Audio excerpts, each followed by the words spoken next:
Okay, look, I don't know about you guys, but I come to the realization of something. I'm not finna sit up here, live my life fighting tooth and nail for a spot in the grave. I ain't doing that. It's plenty of room. All right, it's plenty of room in the grave. So I'm not gonna be up here stressing, worrying about bills, etc. I'm not doing it. I'm not.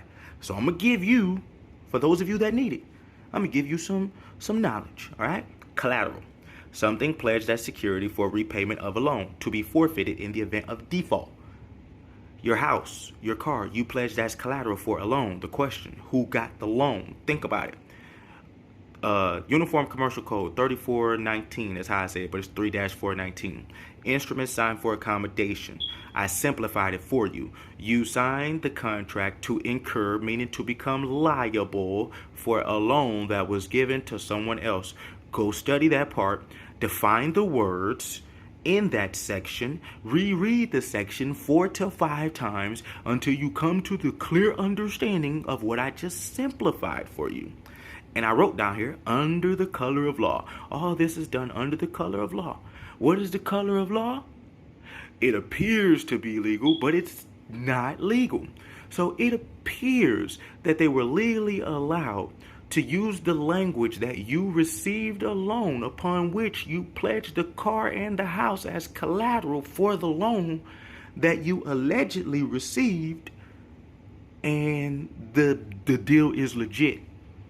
Except the car and the house is collateral for a loan, and in most of your cases, probably 100% of you, you didn't receive the loan for the house that was pledged as collateral.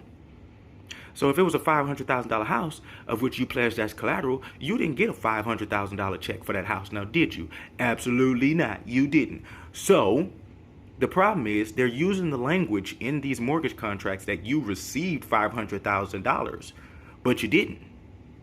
But they're using that language. So it appears to be legal under the color of law because they're using the language that you received $500,000 for the house that was pledged as collateral. The problem is you pledged the house as collateral. They didn't give you the house as a loan. So if they didn't give you the house as a loan, that means they didn't give you $500,000. In no way, shape, fashion, or form. You didn't receive it through the house, and you didn't receive it through a check. You didn't. They didn't give it to you, okay? And that's very important because you have a law right here that says the money can go to someone else, definitely, if you're signing off on it as an accommodation party, and this is well represented to you that you're just acting as an accommodation party. That'll make it completely legal. Except these contracts purposely are written in the language that you received that loan amount. They're claiming you received it upon which the house and the car was collateral. And you didn't. You didn't receive the check for that house and that car. So therefore, it's now done under color of law because this is fraudulent misrepresentation. They know you didn't receive the check. You guys are going up in there arguing about the wrong stuff, and you have to pay attention. Did you receive the check? The answer is no. If you didn't receive the check, you was acting as a accommodation party.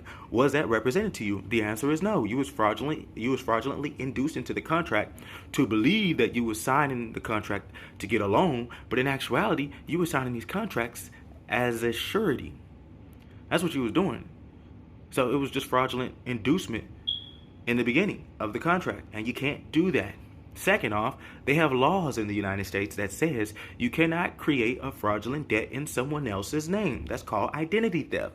So someone purposely is not representing to you that they're going to get a loan in your name upon which you're going to pledge the house and the car as collateral for the loan that they are going to receive, and you will get no, what is that word I'm looking for? Compensation for pledging the car and the house as collateral to the instrument. If they didn't represent that to you, these guys just created a fraudulent debt in your name, and now that's considered identity theft. You can't do that. You just can't. All right? And the reason why I'm telling you this shit is very simple. I'm tired of fighting for a spot in the grave. I'm tired.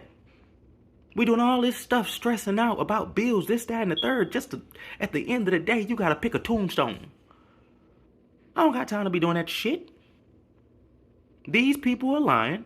Here's the lie. It's done under the color of law. Your job is to stand up and enforce your rights. But in order to do that, you must fucking read. If that hurts your feelings, I don't care.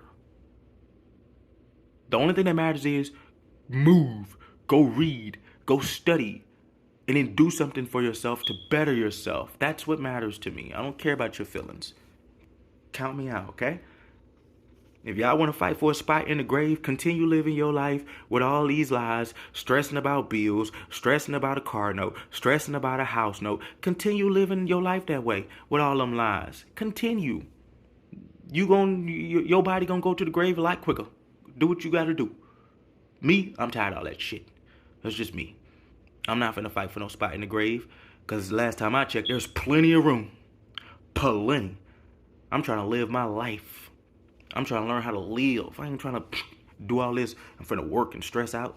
Nah, count me out, bro. So here you go. For those of y'all, the few of y'all, 10 of y'all that needs it, here you go. The rest of y'all, good luck.